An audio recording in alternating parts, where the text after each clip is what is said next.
আসসালামু আলাইকুম সবাইকে। আশা করি সবাই ভালো আছেন, সুস্থ আছেন। আপনাদেরকে টিকেটের ব্যাপারে একটা আপডেট করানো দরকার। ইন্ডিগো এয়ারলাইন্স এর টিকিট, আপনাদের যাদের টিকিট ইস্যু করছেন ইন্ডিগো এয়ারলাইন্স এর, বিশেষ করে বাংলাদেশ থেকে রিয়াদ এবং জেদ্দার উদ্দেশ্যে, এই ফ্লাইট গুলো একটু আপনারা চেক করে এয়ারপোর্টে আসবেন।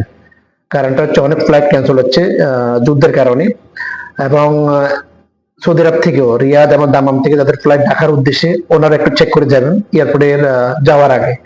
কারণ অনেক প্যাসেঞ্জার এয়ারপোর্টে যাওয়ার পরে দেখতেছে ফ্লাইট গুলো ক্যান্সেল হচ্ছে, এবং ওখানে যাওয়া আসা খরচ এবং অন্যান্য আদার্স যে একটু সময় এবং পেরেশানি, সেটা আশা করি কম হবে।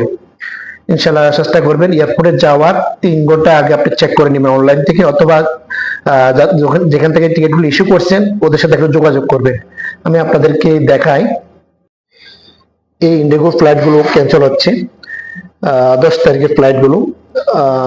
চেষ্টা করবেন 10 থেকে 15 তারিখের মধ্যে যে ফ্লাইট গুলো যাদের আছে রিয়াদ, দাম্মাম এবং বাংলাদেশ থেকে এবং জেদ্দা থেকে, এগুলো একটু চেক করে আপনারা এয়ারপোর্টে যাবেন।